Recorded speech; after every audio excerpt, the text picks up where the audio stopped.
Bom, falando um pouco dos meus pais, a família do meu pai, a família Kawasaki, veio a Tupã. Meu avô, meu tio, minha tia e o meu pai e a minha avó, em 5, né? Vieram ao Brasil. E o meu pai também é nascido no Japão. Ele veio com 3 anos, meu tio com 13 e a minha tia com 10. E eles vieram em 1929, mas não diretamente para Tupã. Eles vieram primeiramente para a região de Lins, depois vieram para o Marco 8 aqui em Herculândia, Queiroz, e depois em 1950 eles vieram a Tupã. E aí o meu pai acabou conhecendo a minha mãe. O meu pai viajava muito, né? Ele tinha, junto com meu tio, uma empresa de transportes, viajava muito e acabou conhecendo a minha mãe no Paraná, em Londrina. E a família da minha mãe, o meu avô, a minha avó e mais 9 irmãos da minha mãe, eles vieram do Japão um pouco depois, foi em 1934, se não me falha a memória, de uma outra região do Japão.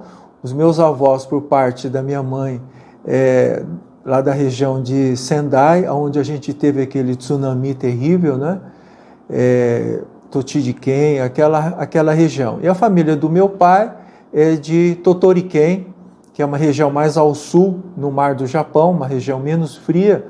E aí eles vieram para o Brasil, tanto uma quanto a outra família. Eu disse como meu pai e minha mãe se conheceram, né? Isso foi em 1958. E eu nasci um ano depois, e depois 2 anos após nasceu a minha irmã, a Ayako, e depois mais um ano a Satiko. Então nós somos em 3, né?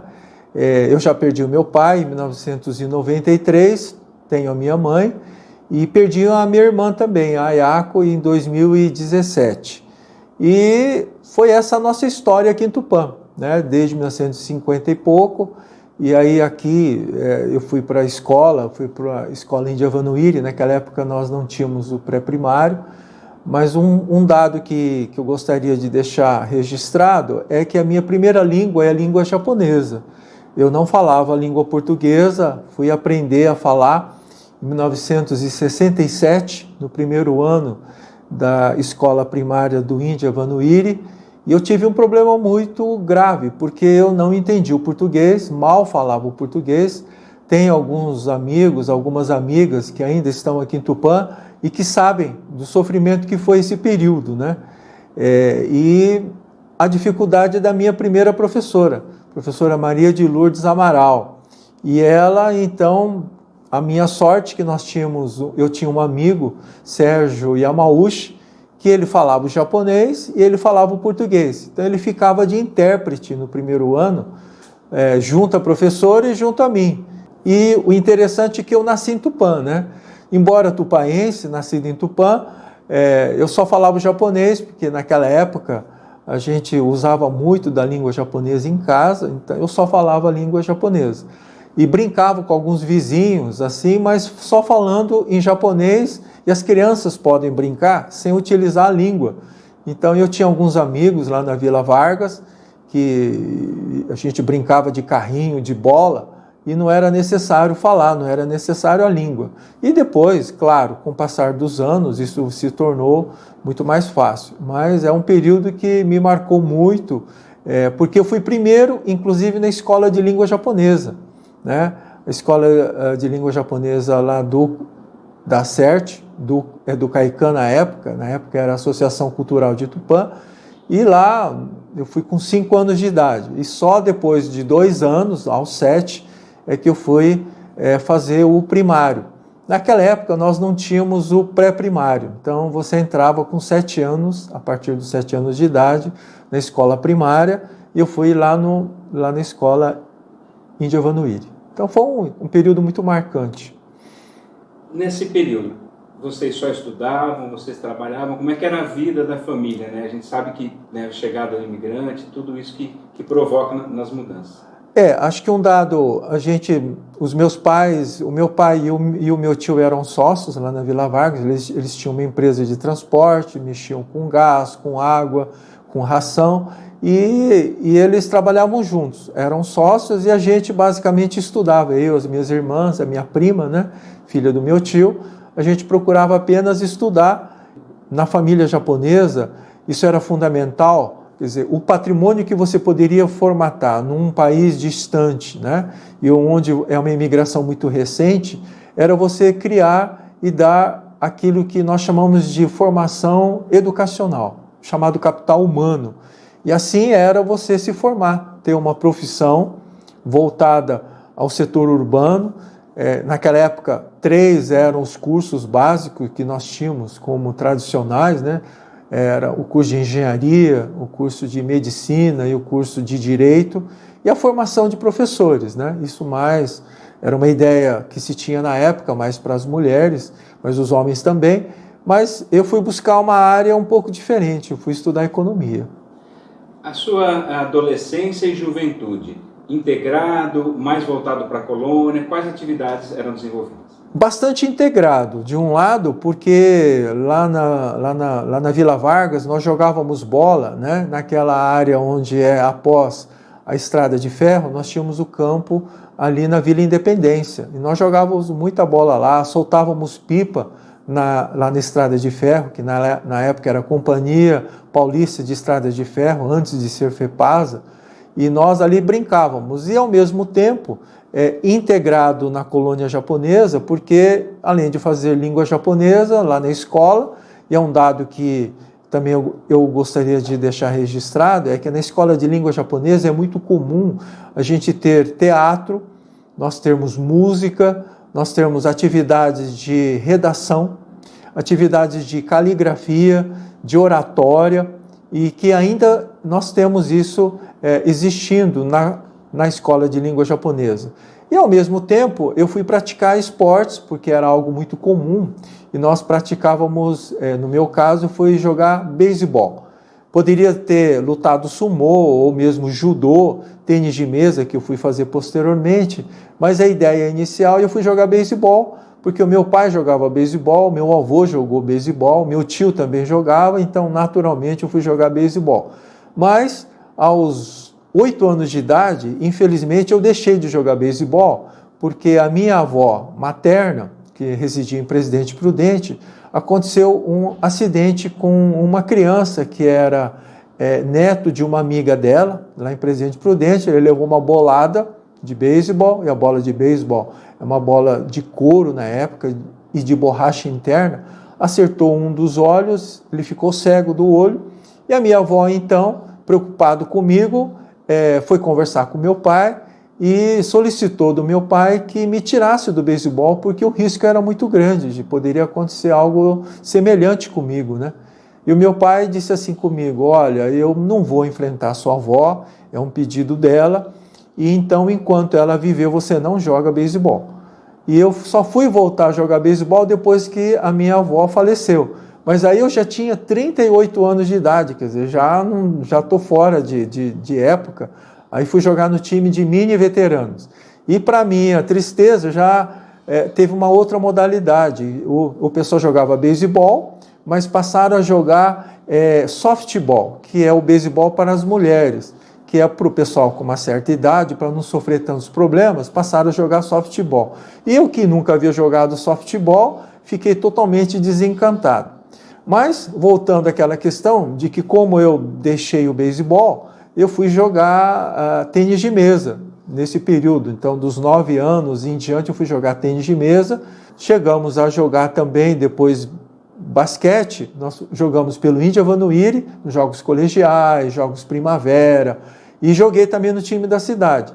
E é uma coisa curiosa que no beisebol também nós tínhamos um departamento, porque na época o Tupã Beisebol Clube, ele não era um departamento como hoje ele é da CERT. Nós tínhamos a entidade, a Associação Cultural de Tupã, que a gente sempre chamou de Tupã Bunka Kyokai, e depois nós tínhamos a Academia de Judô de Tupã, e nós tínhamos o Tupã Beisebol Clube. Isso tudo foi fundido em 1988, quando a Associação Cultural de Tupã passou a ser Associação Cultural, Esportiva e Recreativa de Tupã. foi no mandato do presidente Junzo Shigematsu, e quem cuidou dessa transição e dessa fusão de entidades foi o Dr. Genésio Kugimoto, que inclusive havia sido presidente do Tupã Beisebol Clube. E no Tupã Beisebol Clube, como eu estava dizendo, nós tínhamos o departamento de beisebol, com todas as categorias, né, masculina, feminina, mas também nós tínhamos o departamento de tênis de mesa, que se localizava, essa área social, era ali na esquina da Piratinins com a Guaranis, né, que inclusive antes tinha sido o primeiro fórum de Tupã, e a colônia japonesa, o Tupã Beisebol Clube, adquiriu as instalações, e lá nós tínhamos a área social. E na área social nós tínhamos ali 3 mesas de tênis de mesa, para a prática do departamento de tênis de mesa. E ao mesmo tempo, é bom a gente deixar registrado que nós tínhamos o departamento de basquete. Então, o beisebol, nós tínhamos os membros da colônia japonesa com time de basquete, e nós jogávamos aos domingos no ginásio de esportes Elias Quinais. Professor, queria que o senhor falasse sobre a formação. Por que economia e como é que o senhor buscou a formação? Olha, é uma coisa que me chamava muita atenção durante o período do ginásio, na época era ginásio, né? Era o ginásio pluricurricular ali no Índia Vanuiri. E era um modelo muito interessante, porque nós aprendíamos, de um lado, com a professora Abigail Matias, todas as atividades de prendas domésticas, aprender tudo aquilo que se faz dentro de uma residência, e do outro lado nós tínhamos aulas com o professor Antônio Carlos Costa, toda essa parte de marcenaria, usando tornos, então a gente aprendia esse outro lado, e ao mesmo tempo, lá no ginásio, nós tínhamos 2 disciplinas que me chamavam a atenção. Na 6ª série, Educação Moral e Cívica, e na 8ª série, Organização Social e Política Brasileira. Essas 2 disciplinas me chamaram a atenção, principalmente o SPB, e eu via que a importância do dinheiro na vida das pessoas. Eu falei, não, eu passei a me interessar já na 8ª série com a questão de fazer qual é a área de formação de nível superior que você trabalha com dinheiro, onde você vai estudar a importância do dinheiro na vida das pessoas. Então, eu fui fazer economia, e aí o meu pai me disse assim, bom, você vai querer estudar economia? Por aqui não tem, né? Na nossa região, e você vai querer estudar onde? Ah, pai, eu gostaria de estudar em São Paulo. Aí meu pai disse assim, bom, tudo bem, se você vai a São Paulo, então você tem que entrar na USP, qual é a melhor escola? A melhor escola é a USP. Então você vai, desde que você se comprometa comigo que você vai entrar na USP. Eu falei, tá bom, eu vou entrar na USP. E uma frase muito boa que eu ouvia do meu pai, e que eu costumo até falar, e não custa nada eu dizer aqui também, meu pai dizia o seguinte, assim, em termos de educação, que é a coisa mais importante que a gente pode deixar para as futuras gerações, eu vou exigir de vocês só algumas coisas. O seu suor, o seu sangue, a sua alma e as suas lágrimas. O resto eu não quero. Só essas 4 coisas. Então, o restante é seu. Mas essas 4 coisas são da família, porque a família é fundamental. Então, você vai estudar fora, eu vou bancar você estudar fora, mas desde que você, ao final do ano, você se comprometa a entrar em economia na USP. Eu falei, tudo bem, eu não sei a minha colocação, mas eu vou entrar. E assim foi feito, né? Ao término do nível colegial, já na época, porque já houve uma transformação, né? Na educação, passou a ser 2º grau. E quando eu terminei, isso foi em 1977, depois de 10 anos de cumprir todo esse período do primário, do ginásio e do colegial, eu iria para São Paulo ao final do ano de 77. No entanto, chegou naquela idade que eu tinha que me alistar no serviço militar. Então, no primeiro semestre de 1978, eu fiz o tiro de guerra, e depois, ao término, naquela época não eram 12 meses, eram 6 meses, e ao término de 6 meses, eu fui para São Paulo. Então, eu fui fazer o semi-extensivo do curso do Anglo-Latino, lá na rua, não é na rua Tamandaré, na rua Sergipe 58, ali é uma travessa da Consolação, e assim eu fiz o vestibular da FUVEST, passei e fui fazer economia em São Paulo a partir de 1979. o senhor se formou, foi para o mercado, foi direto para a docência? Fui para o mercado, inicialmente eu fiz estágio na FIP, que é a Fundação Instituto de Pesquisas Econômicas, e depois eu fui fazer alguns estágios em São Paulo, fiz um período de estágio no Grupo Pão de Açúcar, um outro período também eu fiz na Secretaria do Planejamento do Estado, na CPO, que é a Coordenadoria de Programação Orçamentária, através de um estágio que a gente conseguia através da Fundap, que também existe esse órgão, é muito comum, é muito interessante para você poder trabalhar na administração pública. E aí eu fui ver que a minha ligação com a administração pública seria muito interessante. Mas, como eu fui criado, e aqui é um outro depoimento que eu preciso dar, eu preciso falar, é de que eu sendo filho mais velho, homem, e único filho homem, porque o meu tio teve uma filha, meu pai só teve a mim e mais 2 irmãs, e o filho homem, ele é criado para voltar e ficar com os pais. E eu fiquei morando com os meus pais até os 4 anos de idade, porque quando nasceram minhas 2 irmãs, a minha mãe sobrecarregada, e eu dava muito trabalho, já pensou menino, né? Dá trabalho. Enciumado agora, porque a mãe se dedica muito a 2 irmãs, e você perde um pouco da sua importância.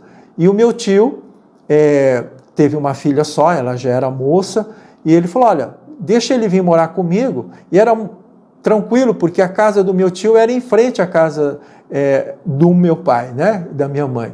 E eu fui morar na casa do meu tio, e lá fiquei até os 12 anos. Então, praticamente, eu sempre falo que eu tive 2 pais e 2 mães. Então, eu fui criado com essa ideia de voltar para cuidar dos pais, e eu cumpri parcialmente com isso, porque com o falecimento do meu pai, do meu tio, da minha tia, eu estava aqui em Tupã. E agora apenas eu tenho a minha mãe. Mas, de qualquer forma, eu cumpri com aquilo que foi combinado, né? E eu voltei para Tupã. E voltando para Tupã, eu cuidei um período das lojas do meu pai, do meu tio, e depois eu comecei a escrever no Jornal Diário. Isso é o ano de 1985, cujo hábito o Nelson Santana abriu essa possibilidade, e eu continuo sendo um colaborador do jornal, continuo escrevendo pelo menos uma vez por semana, às sextas-feiras, falando muito de economia, claro, que é minha área, mas falando de política também. Porque depois, em São Paulo, e vindo para Tupã, houve a abertura em 1985 para 86 do Escritório Regional de Governo. Foi uma das questões feitas pelo governo Montoro, na época, da descentralização, deixando de ser região administrativa e passando a ser região de governo, né? Então, nós tivemos o Escritório Regional de Governo, e eu recebi o convite do então vereador e diretor do Escritório Regional de Governo, o Amaury Sérgio Mortágua, e eu fui trabalhar no Escritório Regional de Governo, e aí a gente trabalhando nisso, e aí eu fui vendo e fui pegando gosto pela administração pública, e depois, evidentemente, com esse vínculo com a colônia japonesa, eu me lembro que eu fui convidado nos 80 anos da imigração japonesa, em 1988, a ser o mestre de cerimônias, né? E aí, com essa atividade, eu acabei me destacando, vamos dizer assim, um pouco com essa atividade, e aí a colônia japonesa achou interessante que eu me candidatasse a vereador. E foi uma campanha muito difícil, porque foi aquela campanha de Walter Pimentel e Lucílio Jordão contra Carlos Messas e Valdemar Stort. A diferença foram de 14 votos, né? Eu me lembro muito bem, tá, com uma memória de 12.258 contra 12.244. Esses foram os votos dos 2 candidatos. E, em termos de vereança, eram 17 cadeiras, mas a colônia japonesa teve muitos candidatos. Eu saí candidato, o Roberto Tsubono também, o Nelson Susumu Kawano, o Shimbara e o Carlos Fukushima, 5 candidatos. Então, houve uma divisão muito grande, mas eu acabei me elegendo. E é uma coisa curiosa, porque eu não era candidato. Na verdade, nós estávamos nos Jogos Regionais em Garça, nós montamos uma equipe, eu fui como subchefe de delegação, porque o chefe da delegação foi o Wilson Tarifa Lembe. E ele, né, era do Ministério do Trabalho, ele disse, olha, a primeira semana dos Jogos, Normalmente os jogos são 2 semanas. A primeira semana eu posso, mas na segunda semana eu tenho que voltar a trabalhar. Eu falei, então, Roberto, você, como subchefe, você assume a chefia da delegação. Eu falei, tudo bem, então tá bom. E era uma coisa muito interessante, porque eram muito amigos. O Wilson Pimentel, que acabou sendo meu padrinho de casamento depois, era um inspetor de esportes e era o chefe dos jogos, né?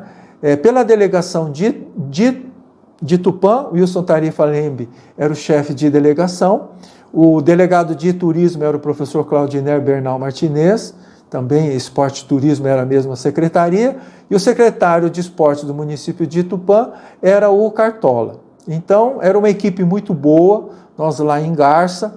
Eu me lembro que nós estávamos nos jogos, aí o prefeito de Garça se encontrou comigo e falou, olha, você é de Tupã, só pode ser você, um japonês meio alto, você é o Roberto? Eu falei, sou sim, senhor. Eu falei, por que, prefeito? Não, você é candidato a vereador. Eu falei, não sou candidato, não. Estou aqui no jogo. Ele falou, não, está decidido. Eu falei, bom, tá bom, procura os seus pais, procura o prefeito Jesus em Tupã, que eles vão te informar. Eu falei, tá bom. Naquela época eu não tinha celular, voltamos lá para a escola, aí eu peguei o telefone e liguei para os meus pais, né? E falei com meu pai, falei, pai, que história é essa? O prefeito aqui, o Júlio Marcondes de Moura, que é o prefeito de Garça, disse que eu sou candidato a vereador.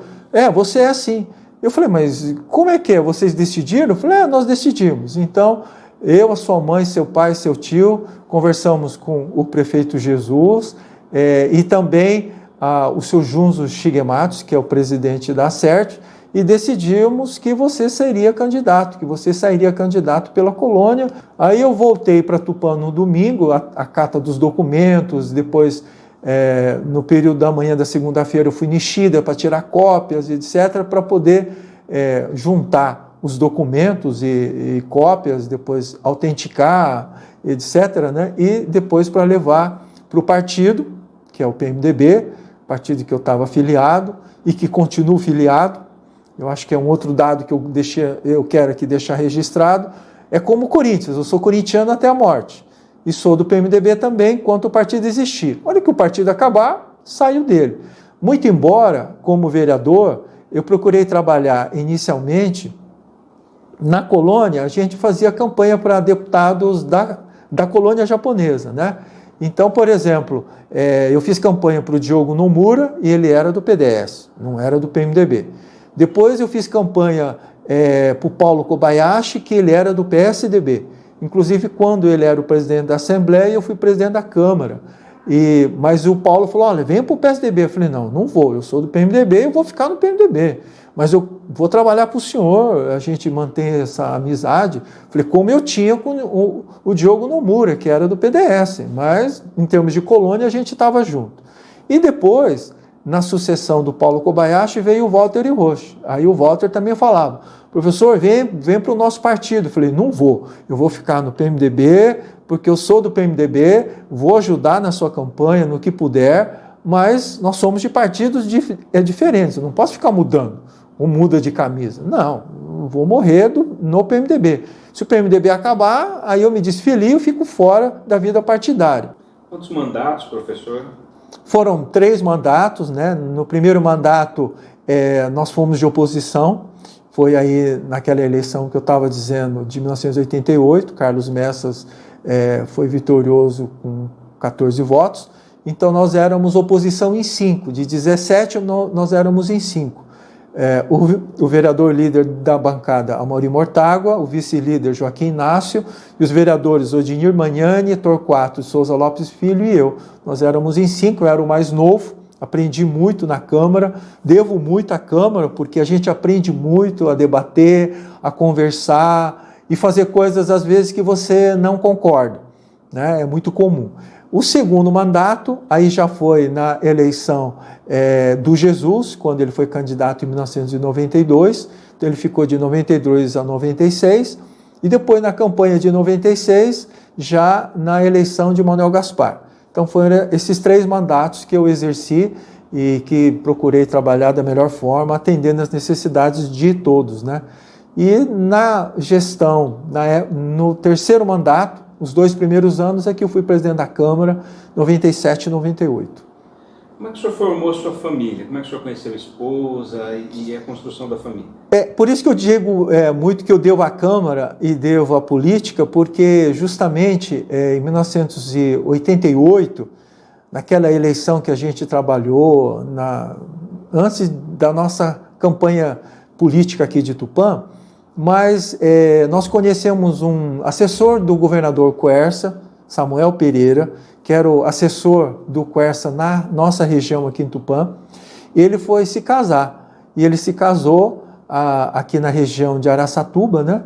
E eu fui lá no casamento, porque nós fomos convidados, e aí nós fomos na perua Kombi alugada, fomos a equipe do PMDB, Jesus Guimarães, Barreiros, Claudinei Bernal Martinez, Paulo José, nós fomos numa turma no casamento, e lá, evidentemente, vários prefeitos, porque ele era assessor do governador, mas ele era da região aqui de Junqueirópolis. Então, ele convidou o prefeito de Junqueirópolis também, né? E a filha do prefeito de Junqueirópolis, a filha convidou a amiga dela, que é minha esposa, a Dulce, falou: olha, Dulce, vai um monte, meu pai vai, mas vai ter um monte de políticos, vamos comigo, e aí você fica lá, falei, tudo bem, e aí a Dulce foi com ela, e lá no casamento, uma área, né, onde teve a festa, os políticos sentaram todos próximos um do outro, e eu sentei do lado da Dulce, né, ficou o prefeito de Junqueirópolis de frente o prefeito de Tupã, e eu acabei sentando do lado dela. E ali eu acabei tendo uma primeira conversa com ela, porque eu tinha, ainda tenho, uma caneta que na verdade é um canivete. E era muito comum, falei, churrasco, vai ter churrasco.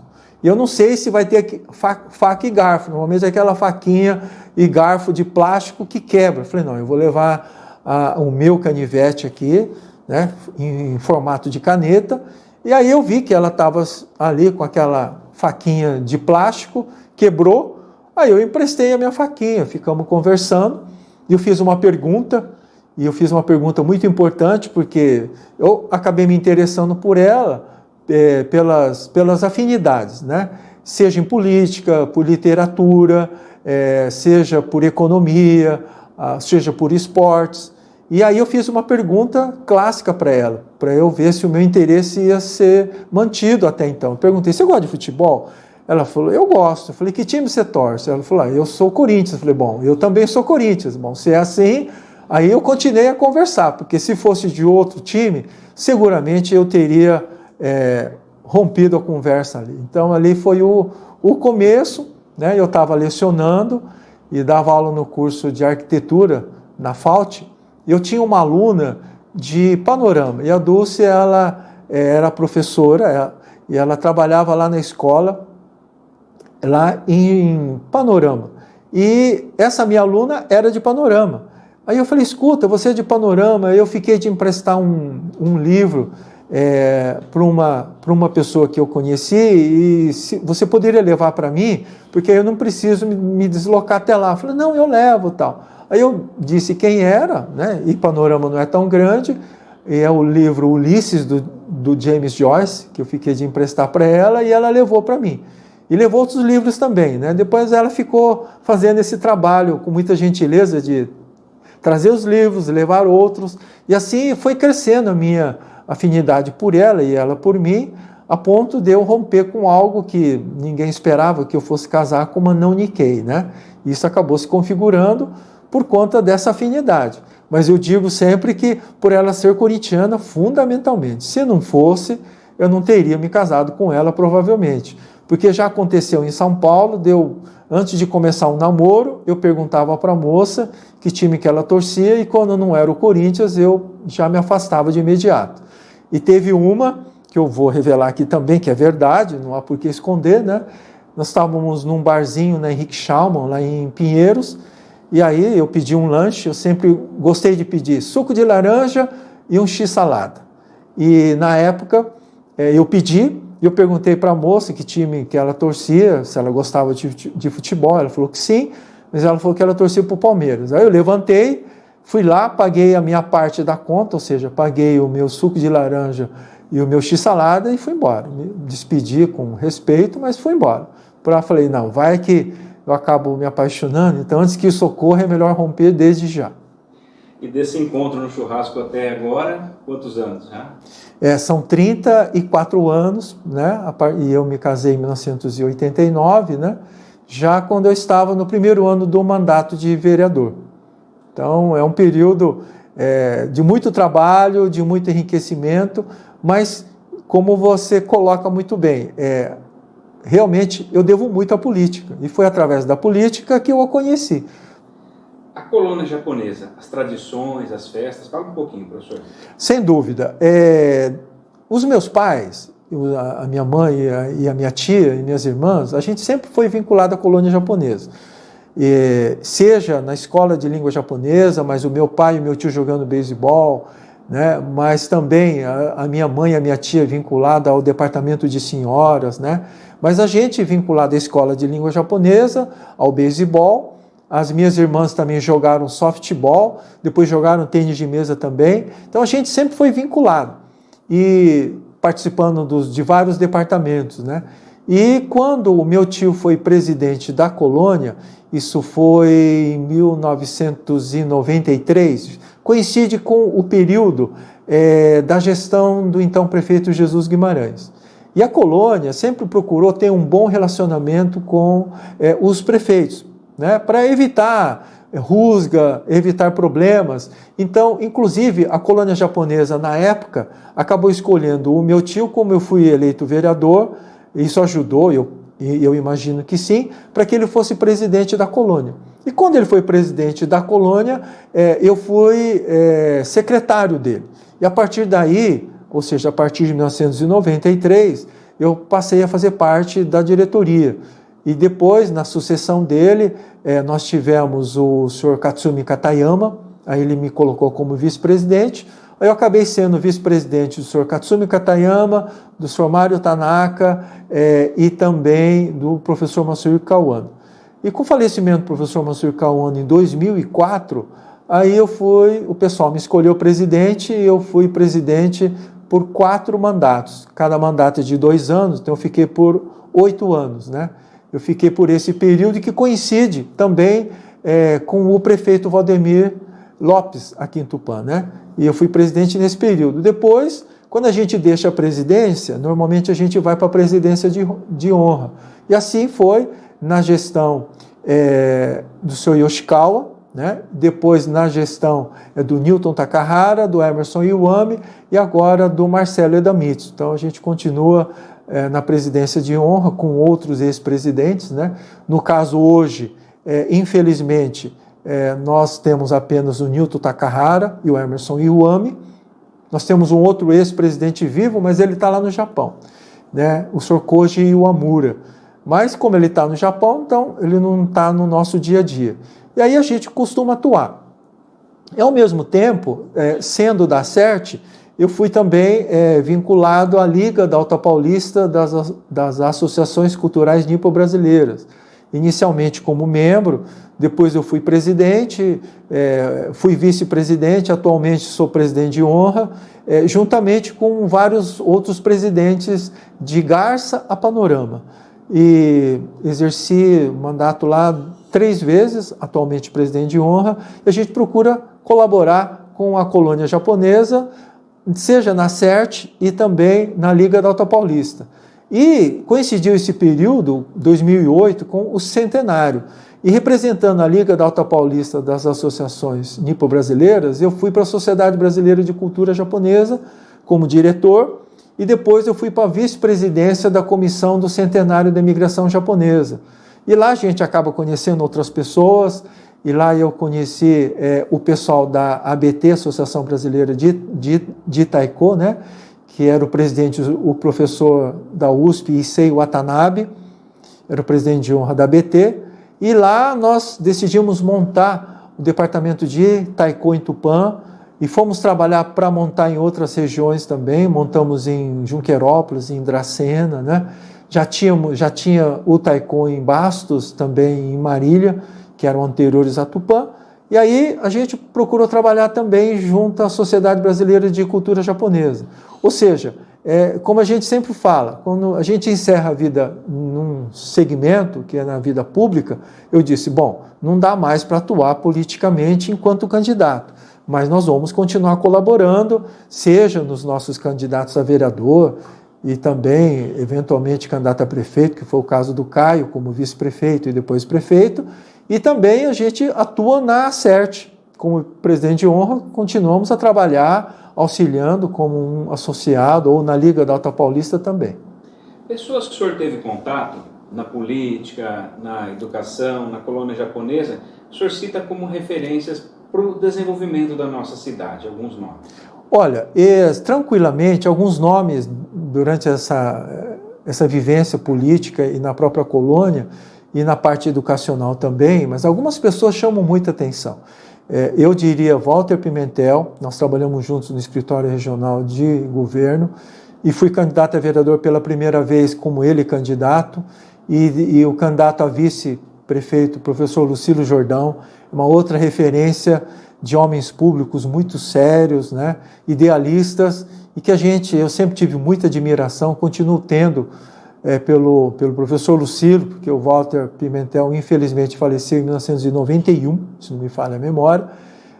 Também a figura do professor Masuyo Kawano, na colônia japonesa, foi vereador durante tanto tempo, durante 6 mandatos, foi vice-prefeito, foi presidente da colônia, foi diretor da Facate, então fui trabalhar lá com ele desde 1985, né? E continuo lá ainda até hoje. Então aprendi muito com ele. Uma outra pessoa fundamental, o Dr. Genésio Kugimoto, foi quem, inclusive, gentilmente cedeu uma disciplina dele em 1985, disciplina de Finanças Públicas lá na Facate, e eu comecei a minha vida universitária com essa disciplina que era do professor Genésio Kugimoto. E são pessoas que guardam muito na vida pública. Aprendi a respeitar muito o prefeito, então prefeito Jesus Guimarães, também uma pessoa muito séria, do PMDB. Também aprendi a admirar muito o trabalho do ex-prefeito Manuel Gaspar, professor Valdemir, a quem a gente trabalhou juntos durante 8 anos, ele como prefeito, eu presidente da colônia japonesa, foi quem nos ajudou muito, né, para implantar o Nippon Fest, começou em 2005, e depois também foi ele, junto com o então deputado Walter Hiroshi, fez a praça em comemoração ao centenário da imigração japonesa em 2008. Então são essas as pessoas com as quais a gente aprendeu a conviver, aprender muito. E na cultura japonesa, uma das questões chaves é a gente ouvir as pessoas mais velhas, né? E as pessoas com mais experiência que a gente conta muito.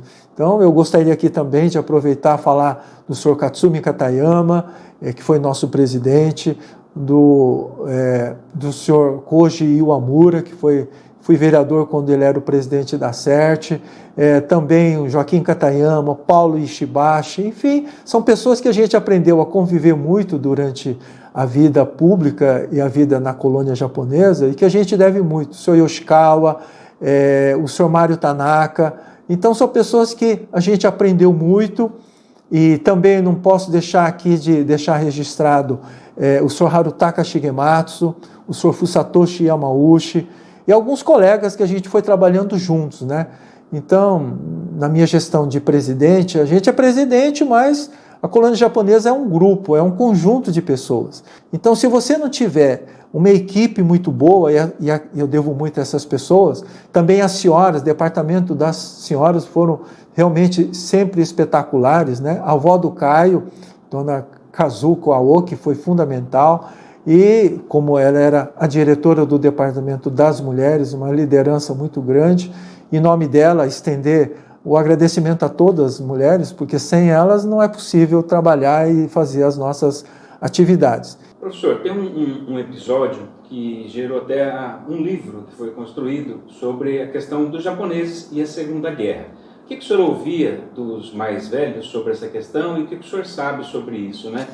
Na nossa região ou dos acontecimentos? Olha, eu vou revelar que o meu nome, Roberto, é em função da Segunda Guerra Mundial, porque é um anagrama, Roma, Roberto de Roma, Berlim e Tóquio. Então, as 3 capitais dos 3 países do eixo, Roma, Berlim e Tóquio, é que fizeram o meu nome, Roberto, as iniciais das 3 capitais.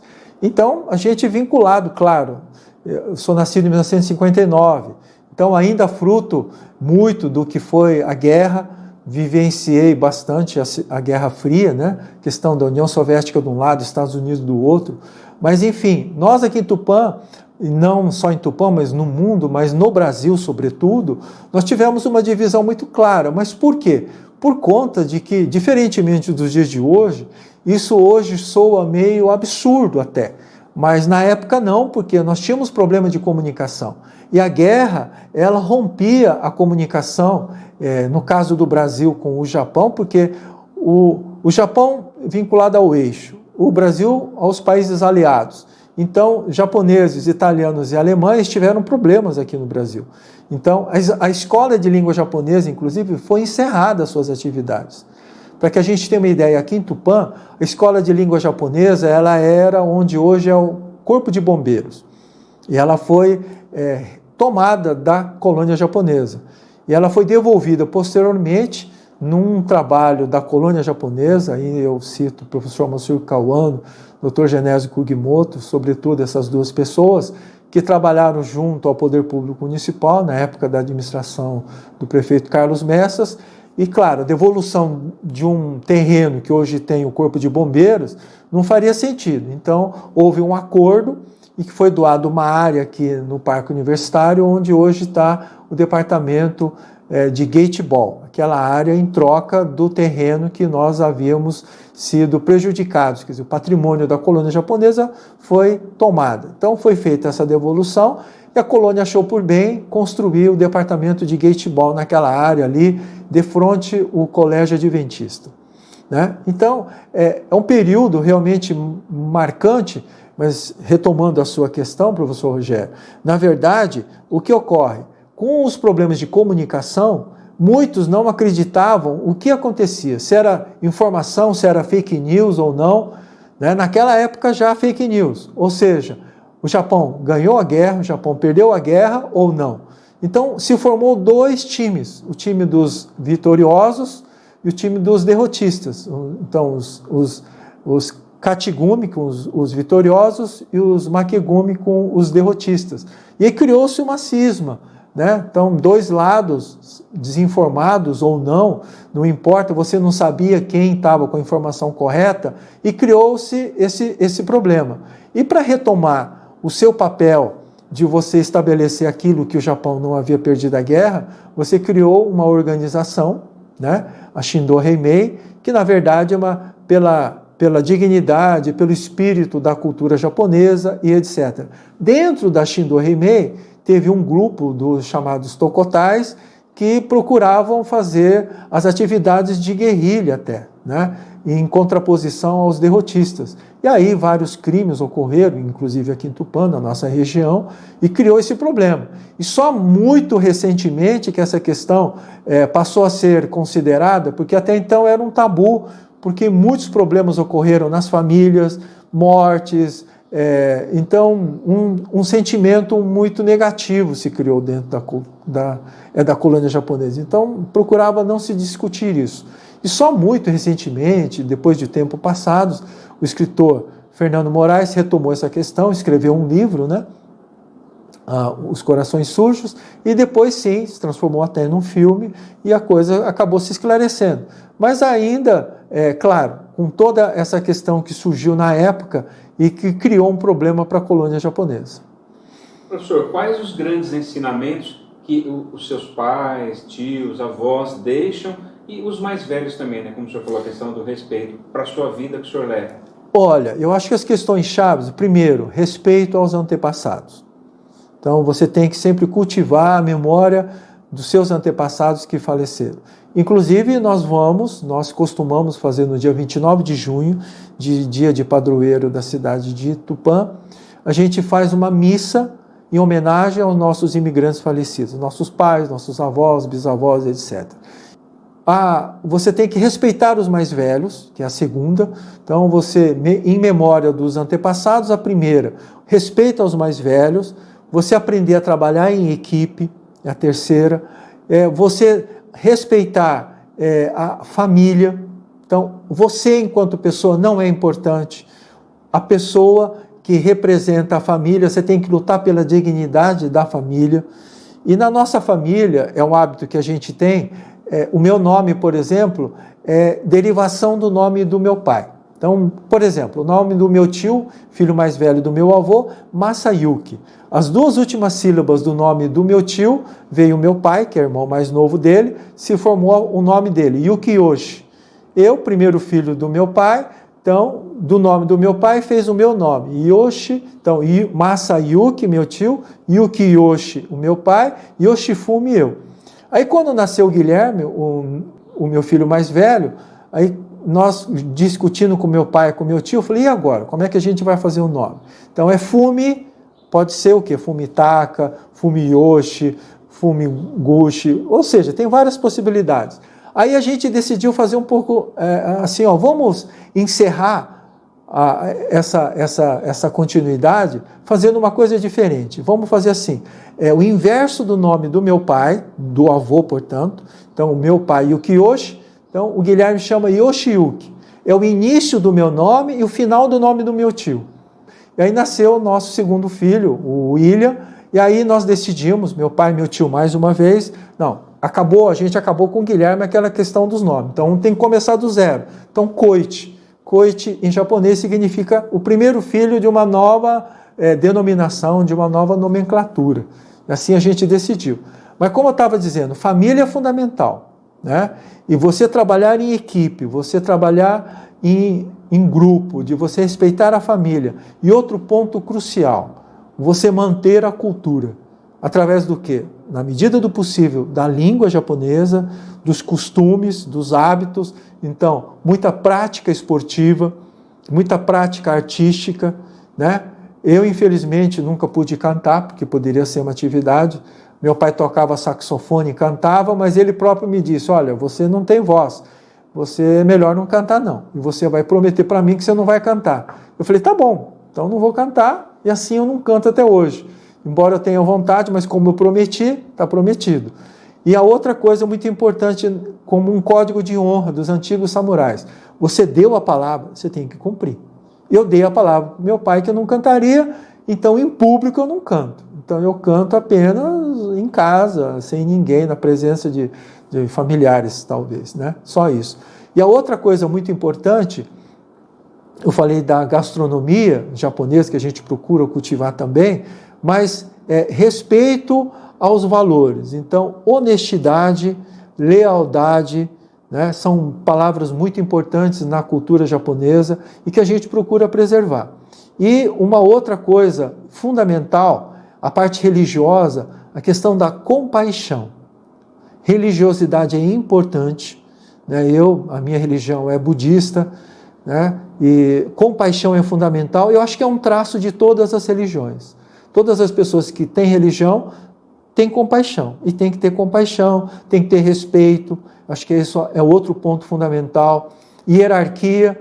E finalizando, professor Rogério, eu acho que é outro traço que é fundamental, educação. Investir em educação. Educação de formação, educação familiar, que você tem que levar adiante.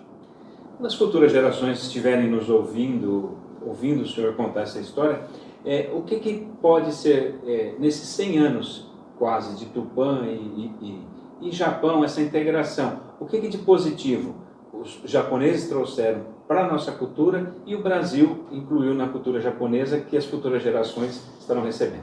Bom, eu acho que aquilo que a sociedade brasileira viu na coletividade nipo-brasileira, né, foi sobretudo essa questão, a união que a gente tem, a gente mantém uma associação, eu acho que é a única, talvez, uma das únicas que tem uma associação da cultura japonesa, então, a Associação Cultural, Esportiva e Recreativa de Tupã, ela, sobretudo, visa essa questão da cultura japonesa.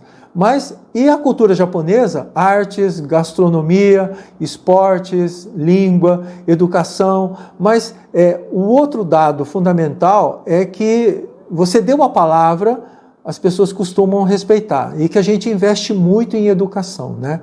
Acho que são algo que a gente costuma respeitar muito o horário, respeitar as pessoas, respeitar as famílias, respeitar aquilo que não é seu. Aquilo que é seu, aquilo que é dos outros é de todos, você tem que lutar por eles. Eu acho que esse é um outro ponto fundamental. E nós aprendemos muito também, quer dizer, a cultura japonesa é uma cultura nipo-brasileira, mas sobretudo a gastronomia, a forma como as pessoas são muito sociáveis, é algo que os japoneses, na cultura japonesa, a gente fala-se que a gente é um pouco distante. Não, não é que a gente é muito distante. Primeiro, você tem que estabelecer vínculos, e os vínculos são feitos ao longo do tempo. Então, primeiro, com muito respeito, mas guardando uma certa distância. E no transcorrer do tempo, você vai conhecendo, você vai aprendendo, você vai se aproximando. Então, é algo que a gente tem, mas que na cultura ocidental, na cultura brasileira, a sociabilidade, a amizade que você tem, por exemplo, com um vizinho que você passa a conhecer quando ele muda, ou quando você muda para um local próximo, a sociabilidade é muito intensa, a alegria, né? O esporte, o futebol, o Corinthians, no meu caso, né? Isso é indiscutível, e assim a gente aprende aqui no Brasil. Um outro dado muito importante é que aqui no Brasil, por ser uma sociedade muito nova, e ela foi formada por imigrantes vindo de todos os lugares do mundo, a não ser os índios que aqui estavam, né?